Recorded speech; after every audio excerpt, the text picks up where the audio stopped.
all right. Welcome to another edition of Grown Folks Business on a warm Thursday evening. I think summer's knocking on our door and it's telling us it's gonna be real. 90 degrees, a couple days in a row, and you know, just change your shirts in your car. Don't go out here without a couple shirts, and maybe a couple towels.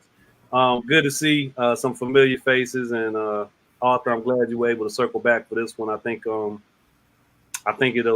be a really wonderful observational discussion. I know content in this space is largely it goes into the subjective, but I like to always see that we find some commonality. I think that's a big part of what it is to be human together, is navigating spaces with open, honest conversation, and then finding that we're not too different. Greg, Julia, let me get you to mute that button if you don't mind. Sorry about that. No problem, no problem. You're not usually the culprits. I'm surprised. Shame on you. I'm surprised. So again, I appreciate everybody being here. Greg, Julia, Robert, Bob, Winslow. You put all that on the screen, so I had to say it. Arthur, thanks for joining us. Lisa, there she is. She slid in the home plate under the tag. Glad you could make it. As I often say, I'm truly appreciative of the people that don't mind spending a little time with me as I run my mouth on certain things. And I definitely value you guys in this space because we need more of this. I think. How you doing, Miss Carmen? I butcher your name every time, and I don't want to. We're gonna have to give you a nickname, MC. That's the MC. I'm sorry. I don't like butchering your name because I got my name butchered all the time. I get everything from Philip to Belton or Shelton and everything else in between. And then my last name is a whole different story. So I always appreciate you showing up and letting us know you're in the space. So MC, thanks and welcome. You have to send me the phonetic pronunciation. I'll get it from there. But tonight's topic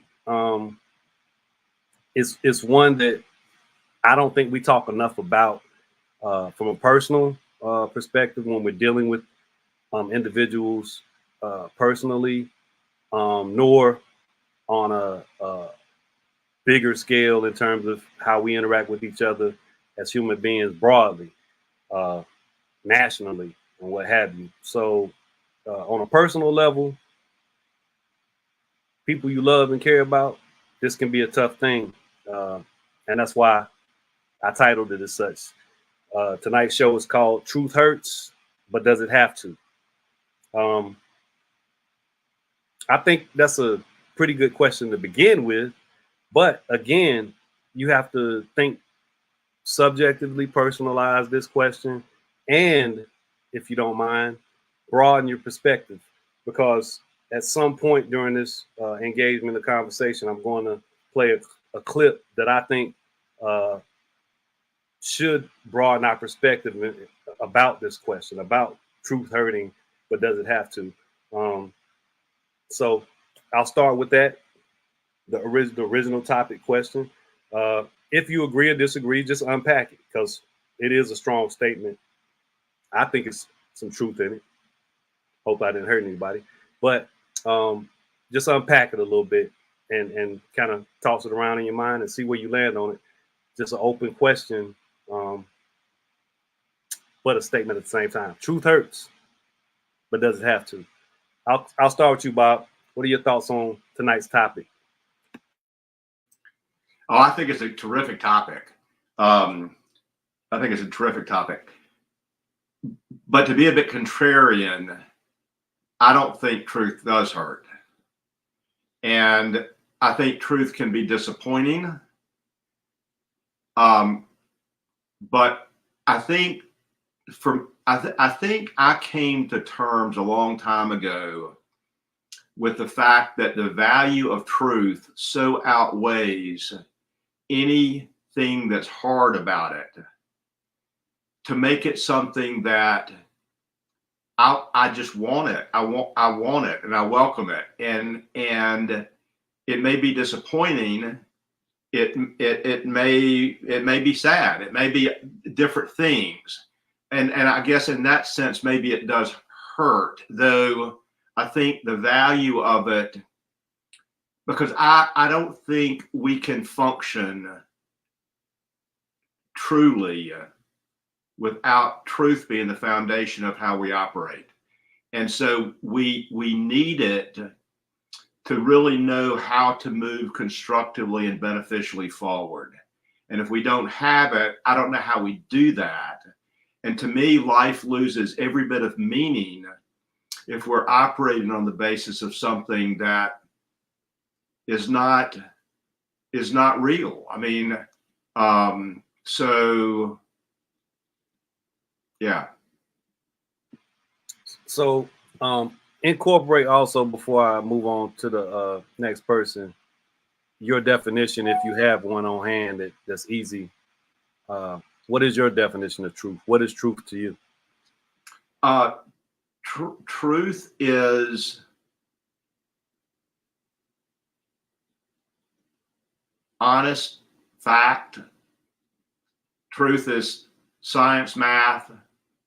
Truth is honest feeling, honest perspective. Truth is saying what you mean and doing what you say. Truth is reliable and being reliable.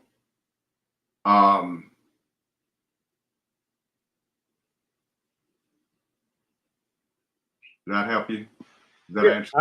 I think one's understanding of what truth is matters in this context. There is just a base level what we should take for granted as being understood as truth, but there's also what people kind of interpret. And you alluded to integrity being truth. Yeah. And with that elaboration, Felton, you know, some people say, well, that's your truth and that's your truth. I know. I'm going to get to that. You want to wait on that? Yeah, I'm going to get to that. You know that's coming, right? Okay, yeah, okay. Lisa, the topic for the night, truth hurts, but does it have to? What are your thoughts on the topic? And while you're at it, define truth. So right before you ask that question, I'm going to go to defining truth. I'd already looked up the definition because we oftentimes have a perception based on cultural or social norms. So I want to know what's out there in the good old dictionary sphere. And Bob hit it. It's facts. And I think several shows before, you talked about the concept of your truth and that truth, but there is only truth. A fact is a fact.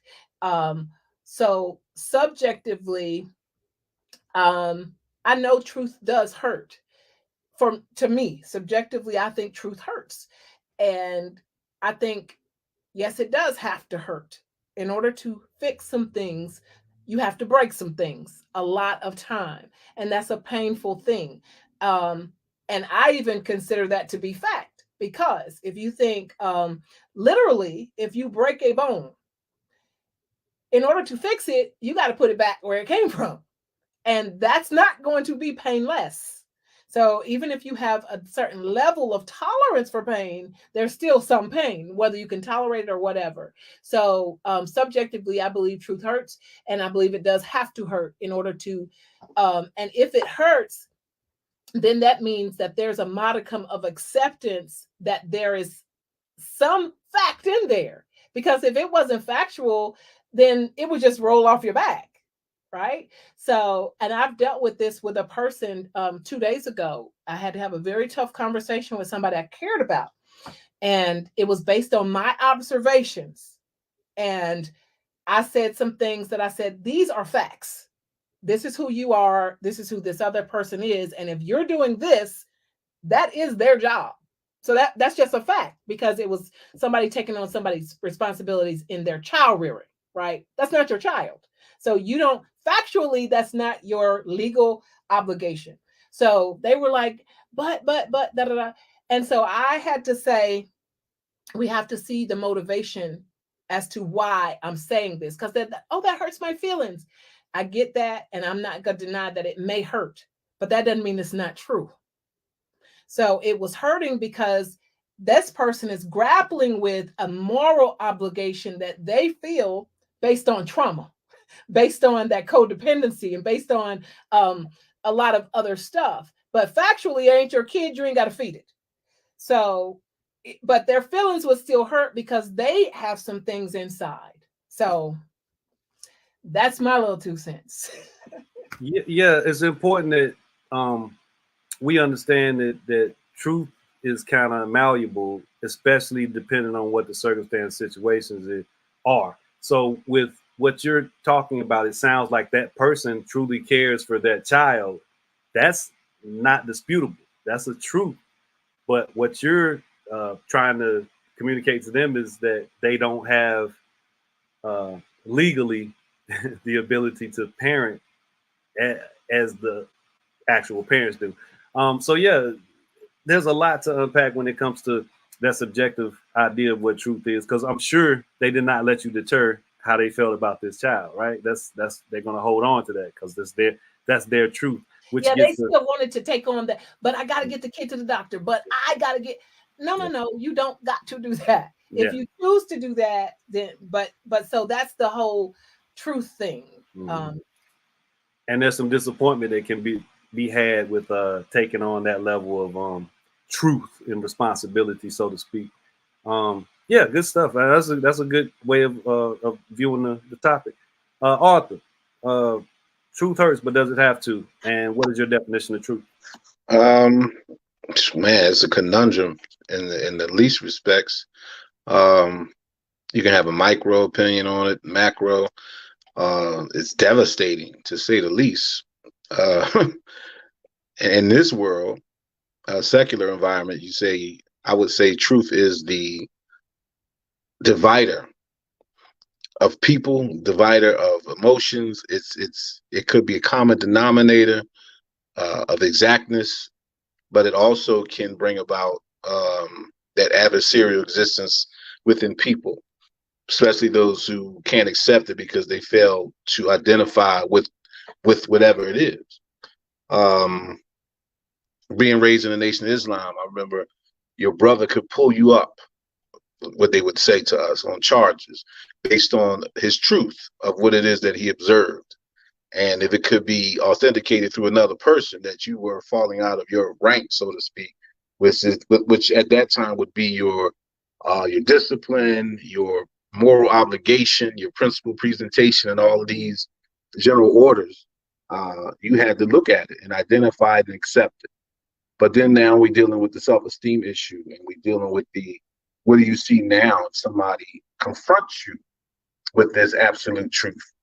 And I think we as human beings who deal with a lot of repressed things internally that we hate for people to find out about, if somebody has the audacity to observe it and bring that truth to you, it can be, that's why I use the word devastating, because some of us lose our friendships, we lose our families, we lose our significant others sometimes if we haven't learned to deal with it, which in a sense in itself is a whole different skill set, being able to accept what it is that's the truth.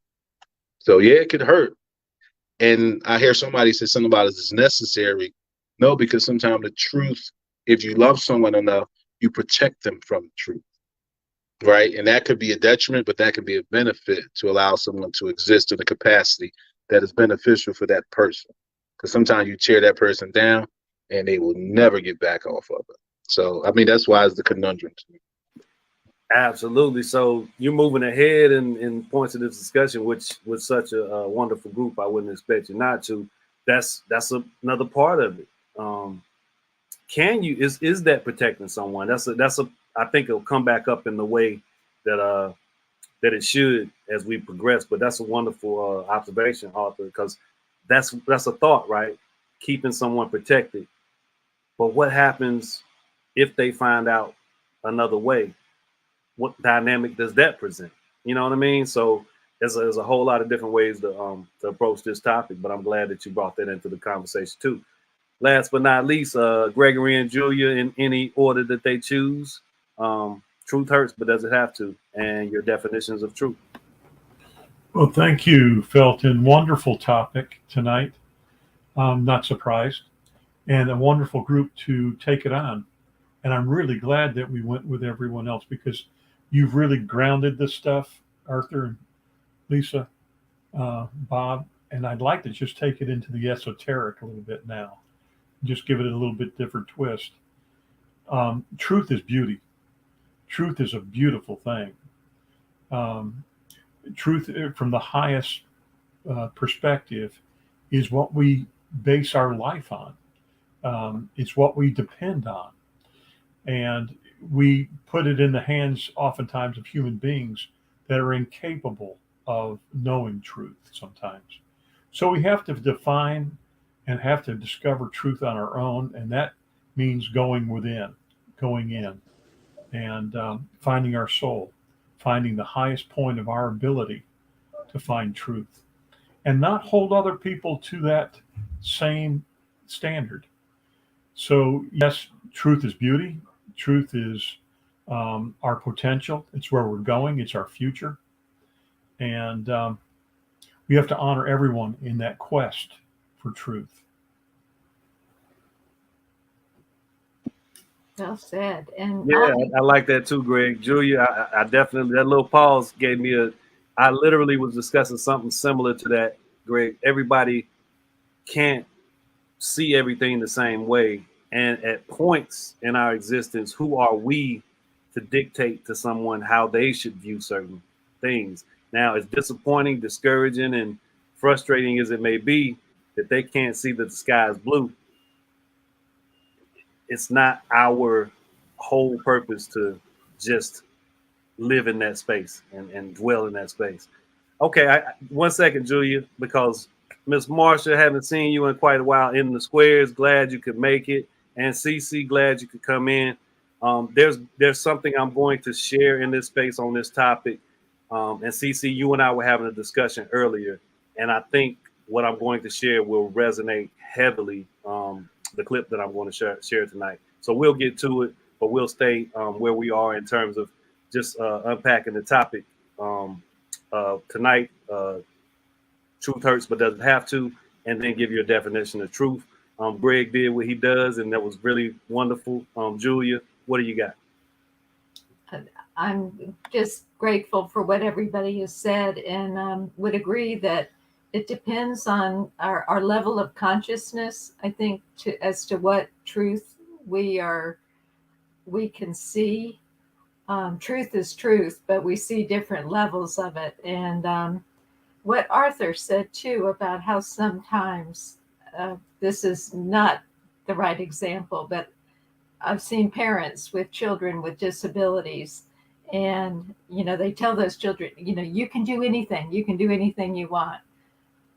Well, that's helpful to them, but it may not be the whole truth.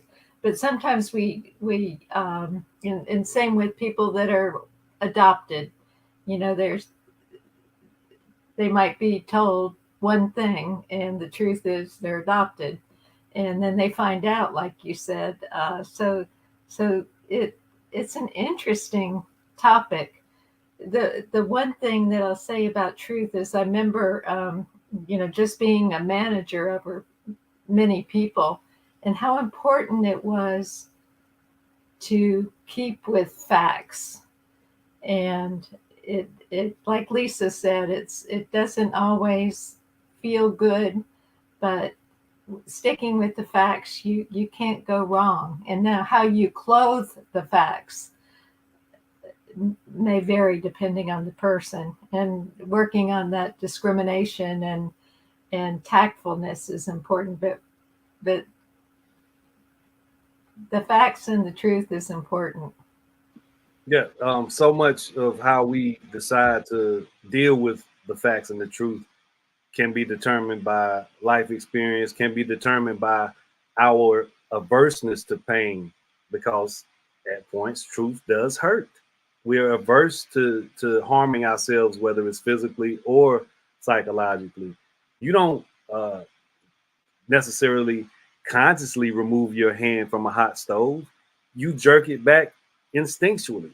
And much like dealing with tough situations, something that's psychologically harmful, whether it's been abuse or whether it's been somebody that's never received the love in a certain way from a parent or a sibling or whatever the case may be, whether it's been communication that just never goes to the place that is desired. Those are things that you kind of run from at certain points and you don't desire to engage in because they do hurt. But do they have to? Because there's truth in that experience that you should try to seek. There's some truth that needs to be reckoned with, whatever it is. Cece, glad you could make it. Truth hurts, but does it have to? And your definition of truth.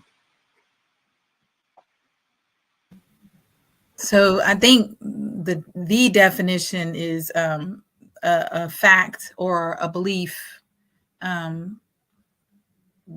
is accepted as truth. So, I mean, we've heard a lot about fake news and, what are true facts and alternative facts and all of these different definitions. But,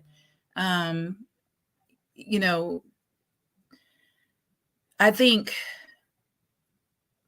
I'm trying to find the most tactful way of saying this. So if you grow up in a community and you're taught from a child that things are a certain way, to you, that's going to be the truth. It's what you believe. It's what you've been taught. It's what you've been told. So now that's a part of you as your truth, your community's truth.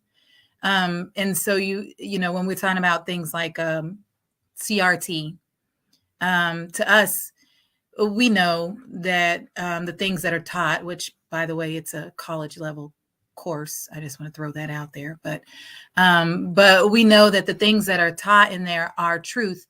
And then you have to say those are our truths. They're the country's truths, but they're also our truths because we've grown up knowing that this is the system in which we live in. These are our facts. These are our truths. But when you push against the other communities where they've been taught something else and they believe in their truths, then you've got an issue of what's really true. I mean, we've got facts, they've got their facts. So I think truth is really like what you personally and in your culture and in your neighborhood, in your community, what you believe, that's going to be your truth. That thing that I feel like is right, and I'm definitely making an assumption, but on the tip of your tongue is that reality. So that truth can be disputed as far as where you come from and what you know and what you've been taught, background. But the reality of certain groups of people's existence in this country is what it is. And that, by measure, is absolute fact and truth. There's nothing that disputes that, which, again, when I get to this clip, it's going to really resonate based on what we were discussing earlier and what you're alluding to right now. That's you're spot on with knowing where I'm going with this. So anyway, Marsha, are you there? Where's your camera? Are you on or you just okay? I'll come back to you. You're probably doing something, probably in a different meeting at the same time. So I'm going to ask two questions at once coming up in this next go around, and then I'll play the clip and we'll unpack a couple of things about it before we get out of here for this evening. So how is love connected to peace? And how is truth connected to peace? And how is truth connected to love?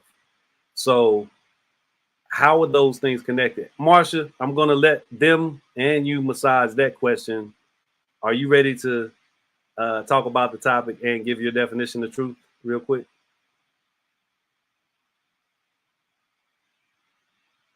Can you hear me?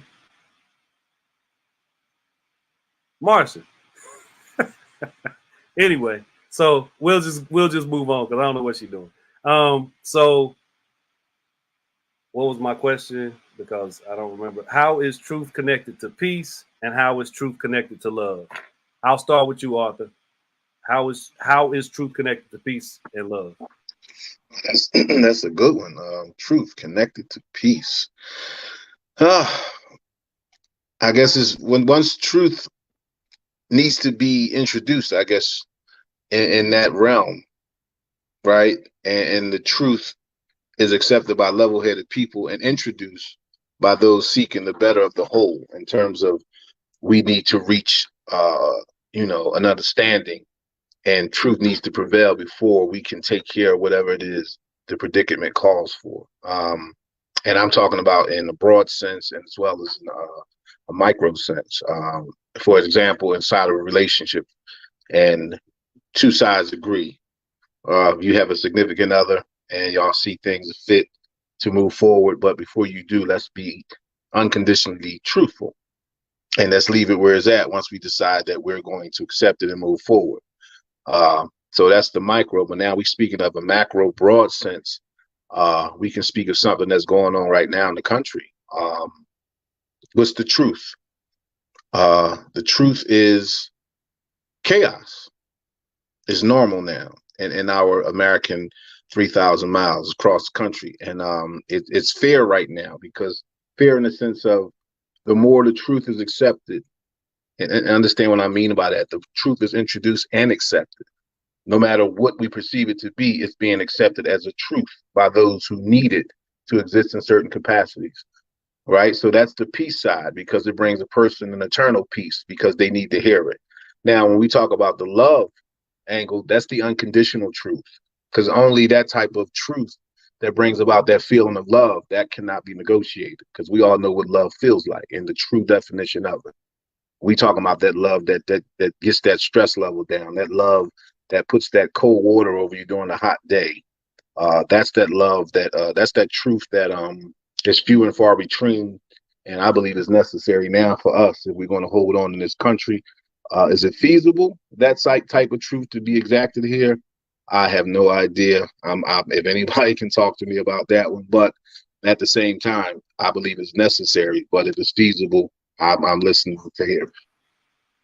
Arthur, I would say we've definitely had glimpses of the strong possibility, and I would have to say that it has existed in ways, whether we've been aware of them or conscious of them or not. Otherwise, I think we would have been obliterated millennia ago. I think there is some value, an exchange of value in terms of understanding that truth is truly connected to peace, and truth is truly connected to love. And I'm getting ahead of my opinion to get to my opinion, but I'll continue around the room. But we've definitely been the beneficiaries of some extreme expressions and points that it's shown itself to be the case. Lisa, your thoughts? How is truth connected to peace and love? I think truth is connected to peace and love because deception festers and grows, and you have to keep building on it. So if you're living, existing, knowing any untruth, you can't have peace, because there's something that's not real that you're constantly having to grapple with. And then once you start extending those untruths around to any other entity, being, or then you're spreading more discord, and then other people build upon that same untruth, and then they're thinking they may be building on truth. So whether they accept your dishonesty as honesty, or whether they know you're lying, or they know you're not truthful, it's still going to keep building on more discord. So there can't be any peace, and I don't see any love in any untruth. There's protection, there's fear, there is, the pains and judgments and all those other, but there's not love involved. Because if you love another person, you're not going to deceive them. If you love yourself, you're not going to bring all those hardships and traumas and dramas upon yourself to create the internal struggles, whether you have a smile or don't have a smile. So they can't coexist. Peace and love can't coexist through any lack of integrity. Yeah, I like what you said. Something I used to say, or I still say whenever it's appropriate, is that you can lie to me, but deception, that's a bit much. Now people are saying, what's the difference? If you're deceiving me, in my opinion, you planned that, you plotted it, and you took the time to really think about how to get over, get past, get through. Being a decent person towards me, and that's something I have to give some attention to. And I say lie. I mean, people say I was running late. I ran into every red light, or got stuck behind a truck. They might have just been dilly dallying as they left out the door. I'll get past that one. But if I find that you've actually put some effort into deceiving me, that's that's a little different. That's a lot different, in my opinion. Um, Don says sometimes when you don't live in your truth, it can rob you of your peace. So Don, you introducing that thing that I'm kind of not certain if I want to delve into that road for the sake of time, and I want to get to this clip.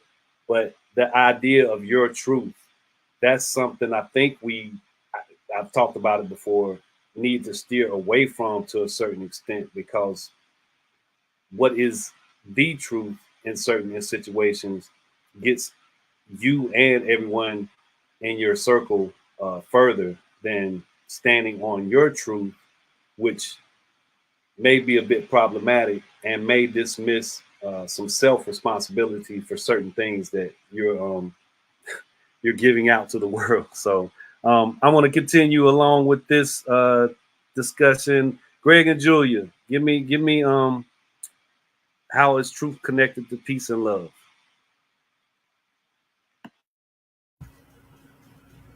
It seems like, similar to what others have said, that truth is the foundation. There's not a relationship based on lies. So there cannot be peace or love without truth and integrity as the foundation. I'm ready for your clip.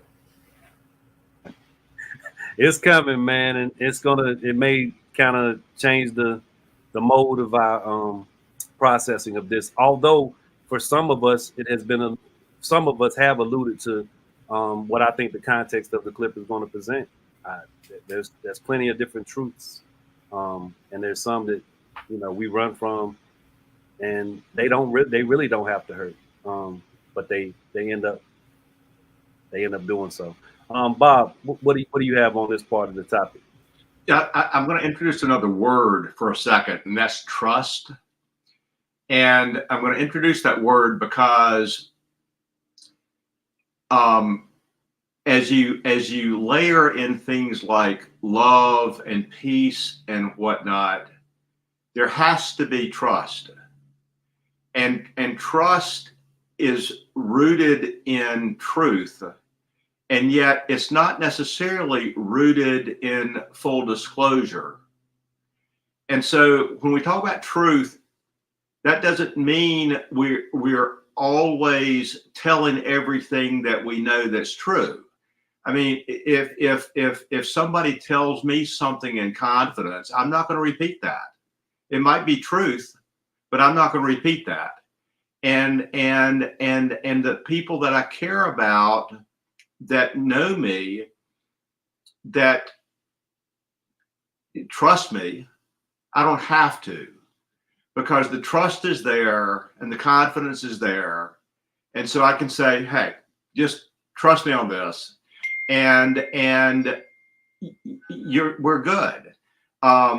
You don't, when we talk about love and peace and relationships, that doesn't mean we're always just bubbling over with truth, the truth about everything. It means we're operating. I might know truth over here, but I can't share it with you, and yet you trust me. And so if I say, you'll say, yeah, and so it's all good. and we can have love and trust and peace within that because we have love and trust, right? And so it's all anchored in truth at the end of the day. But it's not that we're just talking truths with everybody all the time. It's not that we're telling secrets that we shouldn't be telling all the time. It's not that we're disclosing stuff that we shouldn't be disclosing all the time. It's not that we're saying things, back to Arthur's point, it's not that we're saying things that are hurtful. We're managing, we're knowing truth, and we're managing truth in the most constructive way we can, with love and trust sitting there as part of what enables us to do that. To Cece's point earlier about your one's truth, another truth, what she said is exactly right. But I would argue that that doesn't change truth. It means that some people have been mistold. Other people have been mistold. Part of our challenge is, how do we reconcile that? How do we come to terms with that? Because until we come to terms with that, you know, we can't have peace. Are you talking about being conditioned to believe? Yes, yes, yes. We cannot have peace when one group of people believe this array of falsehoods as truth, another group of people believe this array of falsehoods as truth. We cannot have peace with that. We can never come to terms and have peace with that. And so somehow we've got to, as individuals and then as communities, come to be okay with going, wait a minute, you lied to me. Oh, I was lied to. Oh, I've been lied to. This is all myth and delusion. We've got to be able to come to truth in order to really have peace. And until we do, we won't. I think, you know, the thing that comes to my mind in terms of what we're discussing, especially the way Bob is unpacking the love and peace portion of the question, is the deficiency in our diet. You know, you don't get nutrients. You can eat, you can live off of honey buns and Kool-Aid, but it's not good for you. You know, it's definitely going to leave a lot to be desired. So yeah, we're incomplete in so many capacities, especially in terms of information and that truth thing, that lack is really what makes us so unhealthy as a nation. Cece, and I wanted to actually bring up before you spoke, in case you wanted to unpack it any further, that CRT thing. You know, we're being forced to defend something that has nothing to do with what we're desiring to communicate to this nation in terms of understanding Black American life. So yeah, it's a college law thing. It is for law school students to study and understand how the law and the justice system impacts Black Americans and people of color in a inappropriate way, in a non-just way. Yet it leaves that space for us to turn it into some kind of political volleyball, and it's just wholeheartedly detrimental. So yeah, let's teach history, period, and call it that. So anyway, I did want to come back and say that, but I wanted to also have you respond to the question, and if you wanted to follow up with what I just said, feel free. Well, yes, no, you're completely right, and I think Bob gave the perfect leadway into basically what I was going to say from the individual level. Continuing from what I had said before, is that anyone who is living in a web of lies and untruths is never going to be able to find peace. And when you confront them with actual facts and what we would actually call truth, factual truth, you know, when you push at someone who believes that they are better and that everyone else is inferior, and that them being who they are makes them better. But when you start to push against that, When we say love, the first tenet of love is respect, and then, and to value. And so if you're living in that zone, living with those untruths, you'll never have peace because it's not the truth. And that goes back to some of the things that Arthur and Lisa and the other lady that typed in. But along those lines as well is, while you're living in that untruth, you can never value and love and respect anyone else. And so it's detrimental to the individual as well when they are living in untruths. Well, so much has been said that I think is super awesome in terms of dealing with this from both a subjective and objective perspective, and where it leaves us vulnerable, right? Where it leaves us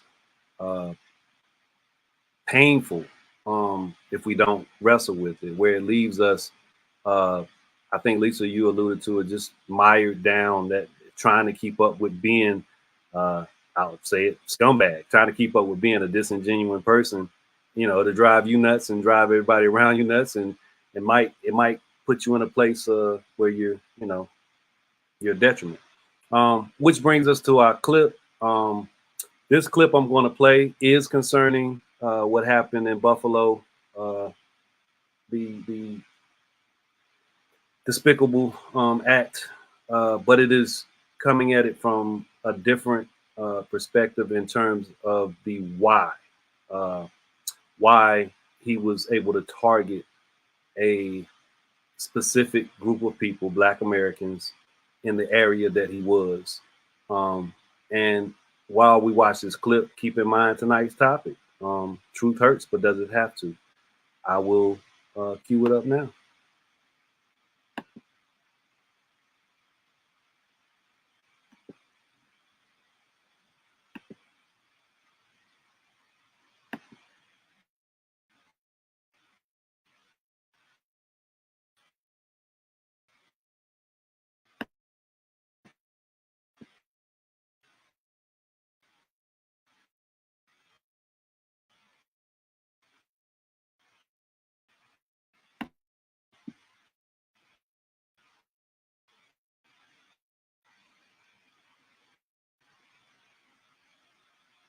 Officials say the alleged gunman in Buffalo's mass shooting chose his target because of the high percentage of Black people in that particular area, which raises a question.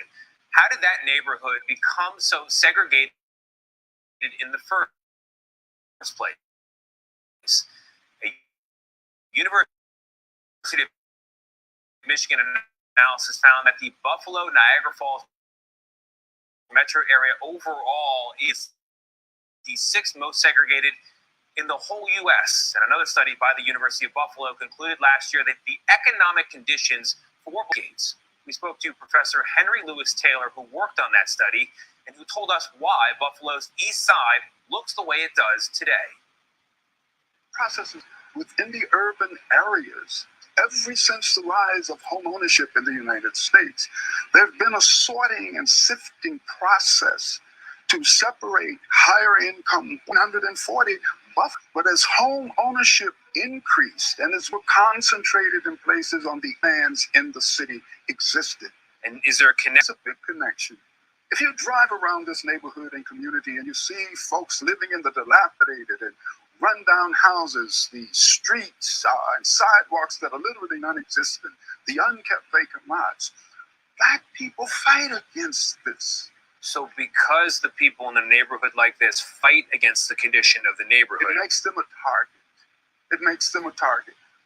I take it you were not surprised or already knew that this was the only full-service grocery in this area. There are over 100,000 Black people in Buffalo, and the fact that there's only one major supermarket servicing them is a disgrace.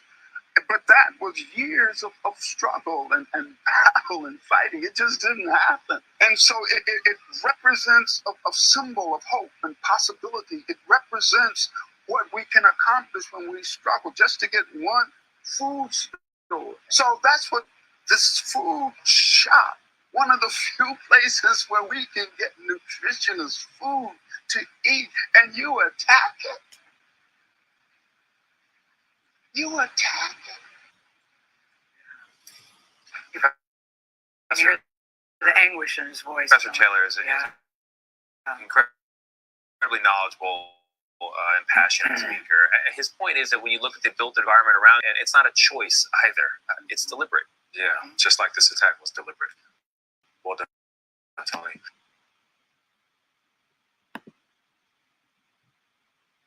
Yeah. So truth hurts, but does it have to?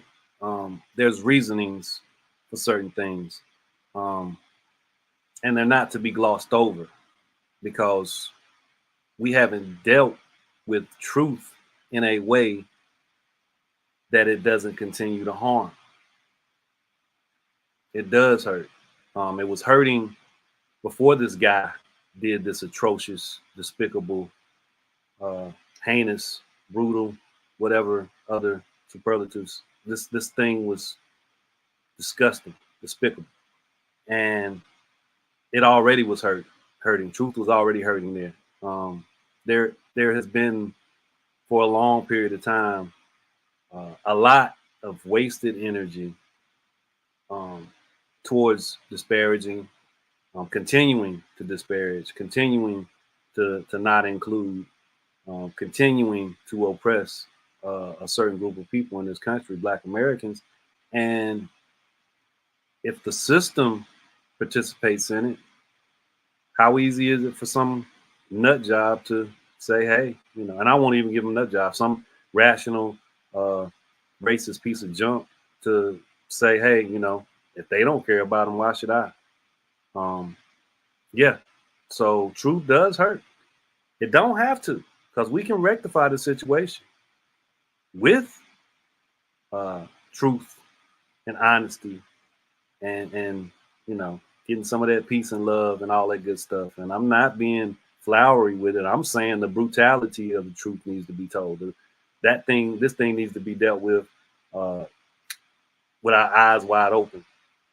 And we need our leaders to acknowledge how critical and dire this is and to speak directly to it. I don't think but one predominant person who spoke on this topic, this heinous act, addressed it as being specifically impactful to the Black American community. I think it became a all lives matter type conversation. We needed stricter gun laws. This guy had written on his gun, his weapon, this is your reparations. We need to be talking about that a little bit louder because he knew something and knows something that some people don't even want to talk about at the highest levels of this government that should be talking about it. Well, can I interject something? Because yeah, I'm off my soapbox. I appreciate you pushing me off. Thank you. Well, as that clip was playing, it brought to mind that Felton, you, CC, and I were at an event around the development of the East Greensboro corridor. And I love Hart Crane. He says, oh boy, you always come with them hard questions. But I'm unbought and unbossed by anybody, so I can say a lot of stuff. And I heard you, girl. I saw you the other day. One of the questions I asked is that all of this looks great, okay? But Keisha Cunningham Dockery, she's good for saying you can't do one thing here and then one thing there and then one thing there because, and it makes so much sense. The question I ask is, okay, this is all planning. Right? This is all you want to hear from the community. You want to hear what people want. But what about the implementation? And then are the priorities going to shift when leadership changes or if management changes or whatever? So then the issue that Keisha talked about was I use the word synergy. I like synergy. And you have to have a targeted approach to make an impactful change. So no, we can't just put a grocery store in a poor neighborhood and think that grocery store is going to help with a food desert. Because if the people still poor, it's still going to be a lot of shoplifting and the margin is not high enough for that grocery store to want to invest. So to deal with a systemic issue like that Buffalo issue, like here, East Greensboro and Southeast Greensboro, lots of communities, we have to have a systemic, targeted, impactful approach And yes, reparations, that big R word, to deal with it, so we don't have these ups and downs that, oh my God, we had these new houses. Oh, we had the grocery store. We had Renaissance this. If you do a lot of it at once, like a big and the people that are on board, and it don't move at the speed of frozen molasses, then I think that can create more substantive changes. Sustained engagement, sustainability is a big key word. I'm coming to you, Bob. Is a big key word in any of these exchanges and discussions. And I'll say really quickly, I had the opportunity to speak. I guess it'll be on the news tonight at WFMY. I appreciate CC for pulling my sleeve and telling me that's for you. And I was like, what's he talking about? And then, yeah, I get to say specifically about something about that East, right? And something about Black people in the East when it comes to these various places. But I said there can't be any displacement. They cannot disregard the lives of the people that they'll be impacting with this expansion. And we know what expansion generally brings. It brings new residents. It brings people who are now interested in moving to that side of town. But we have to be vigilant in our vocal, physical actions of saying you cannot displace or move or do anything that disrupts the lives of the people that live here now. They need to be included in any growth. They need to be at the center of any growth. And they need to be wholeheartedly included in these conversations, because as Lisa just stated, as CC and I were talking about, things happen, they last for a little while. After 2 or 3 years, that nice shiny thing, that developer, that contractor has cashed their checks and moved on.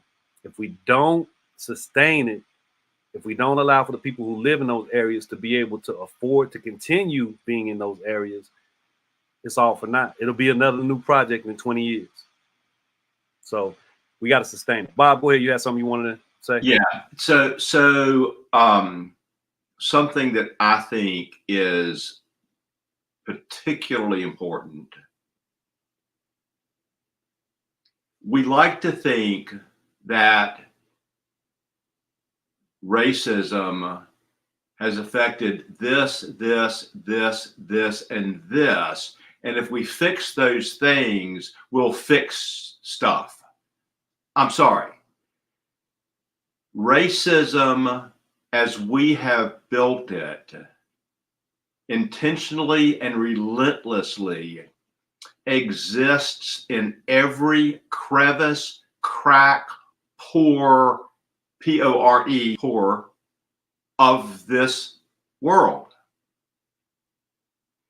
And it's not about fixing this, that, or the other thing, because whatever we fix, we're not fixing enough.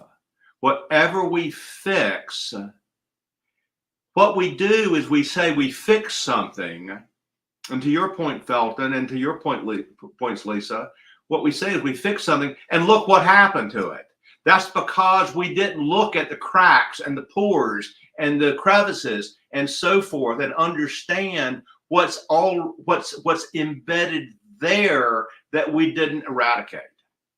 And until we eradicate that, all of that, it's like termites in a house. You fixed the house. No, you didn't, because they're termites. Yeah, I think 2 houses have fell into the ocean on the Atlantic coast, right, Bob? I think 2 houses that were under construction or have completely built. What's your foundation like? That's the point. Exactly. And until we own up to the fact that we have so undermined our culture of humanity and our culture of public interest, and contend with that, we'll just be putting band-aids on band-aids on band-aids on band-aids and will not get where we need to get. Yeah. You can't spend centuries building a system and then think You can do check these things off, and it undoes all of that. As intentional as this has been, it's got to be equally intentional and multiplied geometrically in order to undo it. I literally paraphrase Dr. Martin Luther King in certain spaces with other local politicians, and the response was disheartening. And that paraphrasing was alluding to what you just said, Bob. He mentioned he was in favor of reparations. He said when something is done to a specific group of people, something specific has to be done to fix that group of people. And I said that in a space with some people that it should have resonated with, because it's the truth, right? But that's not the response. That's not what moves the needle in certain spaces at this point in time.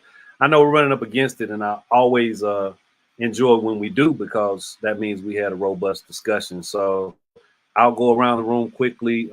If there are final thoughts, some of you have already spoken.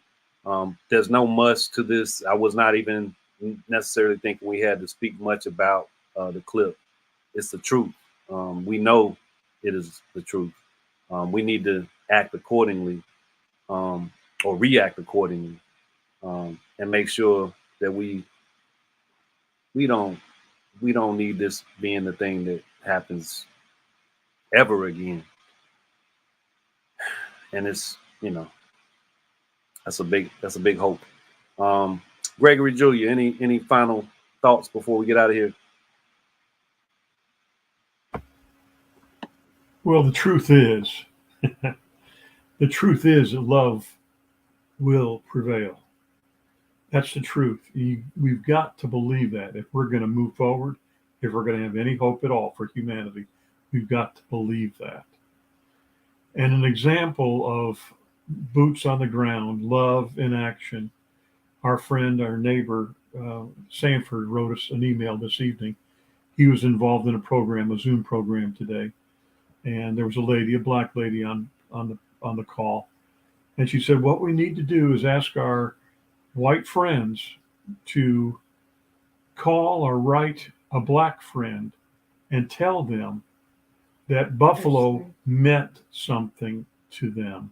Buffalo was a bad thing, and we feel bad, and we recognize that sometimes humanity does bad, stupid things. But I'm reaching out because I believe in love. I'm reaching out. I want you to know love. So, yes, that happened. That's the truth. Also, I'm talking to you right now, and I'm telling you, I love you, and I believe in humanity.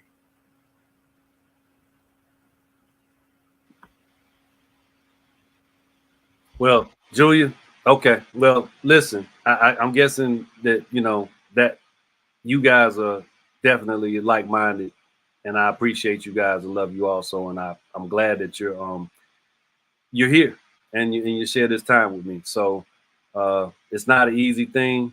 It's not supposed to be, but we have to recognize what's at stake, and it sounds like you guys do. So we'll stand on that and go through this process. Bob, go ahead. You got something you want to add? Real quick? I want to make a quick reply to that. What would be nice is if we were already having conversations with Black people about that sort of thing, just because we love each other and care each other and care for each other, and already just engage that way naturally because we exist together and care for each other and have those kinds of conversations. It shouldn't require some special effort to reach out and make that specific conversation. And there's no reason for it to be such that we have to make some special effort to reach out and have those conversations. But we feel like we have to because we don't have the relationships. Most people don't have the relationships that they have So it has to be this other thing that's designed. It ought to just be natural because we love each other, we care for each other, we interact with each other every day, all day, nights, mornings, everywhere.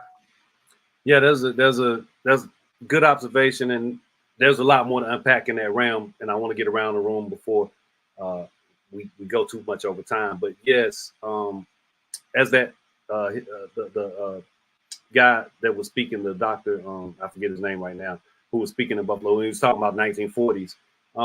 Yeah, we have to really acknowledge that the whole ideas around segregation that predominantly takes place in the 20th century.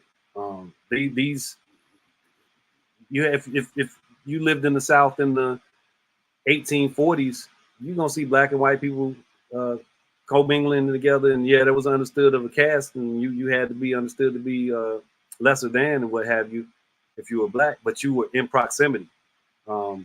After the Civil War and when Black Americans are freed, that's when all of this energy is exerted in terms of separating and making sure that you don't live in proximity any longer.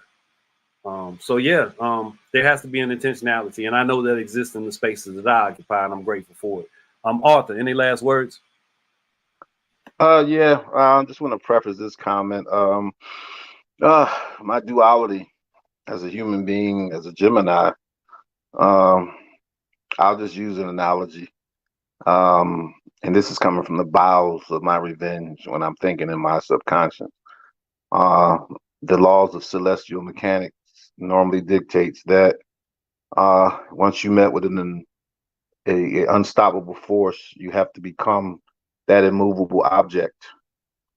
So when they collide, there's going to be damage on a collateral level damage, and that's where I'll be at sometimes when I keep seeing this over and over again, and we keep refusing to become that immovable object. So as a man who's responsible for his people, and every time you look around, it's like we're hopeless. And I think that makes you look in the mirror and say, no, we're hopeless because we choose to become hopeless, because the collateral damage is always us. And we just keep hoping for something. And I believe that the hoping is our ignorance. We need to become something to disallow that. And that's me speaking from the bowels of my anger when I see that. And until we become that in any way, shape, or form to address these things, we'll be revisiting Charlottesville, we'll be revisiting Buffalo, who I have family in that area. We'll be revisiting this over and over again, and we'll have this discussion again. And it becomes less and less shocking. That is the cost of this. It remains disheartening, but the shock wears off. Desensitization takes over. It's just bad. CC, coming to you. Final thoughts before we get out of here. Yeah, so I hear what both Bob and Lisa are saying, and even what the gentleman in the clip was saying is that, the reparations, first of all, we're not going to get them. It would bankrupt the country. They owe us that much. Second of all, we need to talk about redlining. We were pushed into the areas where we are. And these remain to be the only few affordable areas in every city that you go to.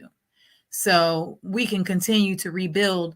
And I really feel what Arthur is saying, because we have rebuilt. We've built beautiful cities with Black Wall Street, beautiful homes, wonderful clothes, great culture, and been burned or bombed out.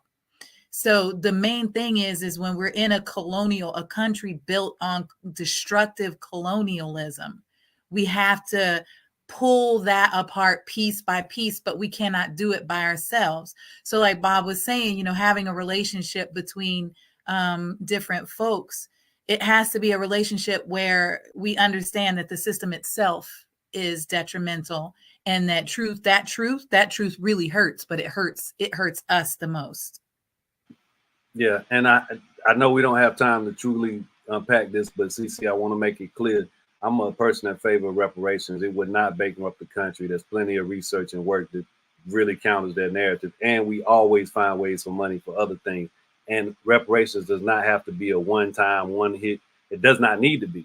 It can be over the course of 40, 50, 60, 70, 80, 100 years, because it takes 380 to break something.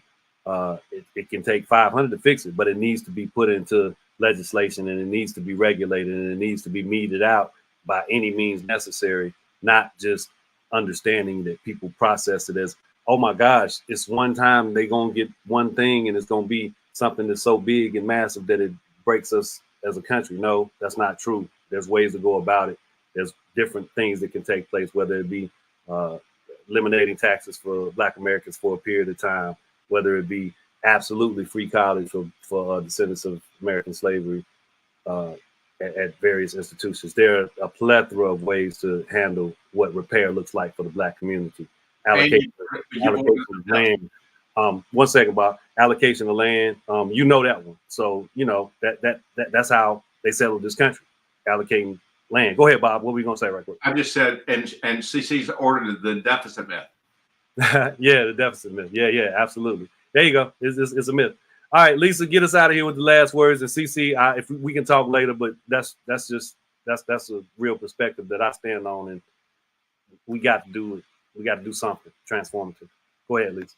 So the consensus seems to be we can do better, and it may feel like it's going to be painful, but it could also be that phantom pain, like once you lose a limb. But something has to be done, and obviously we're on this show for a reason. We care enough to have opinions, and I think we're all strategically doing something. So I'm on team let's do something. I love my girl CC, is one of my closest friends, but I'm pro reparations, girl. We got to talk. Like, I'm with something. Oh, it's not that I don't think we should get them. I do want them. I'm just saying it's going to be extremely expensive. I got you. But thank y'all so much. This is awesome. I appreciate you. Again, I truly appreciate everybody who occupies this space. All the people that tune in. There's always more to talk about. Truth, as always. I really enjoyed the topic tonight. A great evening, everyone. Same to you, Don. Look forward to seeing you here whenever you get your camera working. I'm going to say that's what it is. And Marsha, glad you chimed in for the time that you did, and just good to see you. You guys take care. Have a wonderful night. Stay cool. Be good.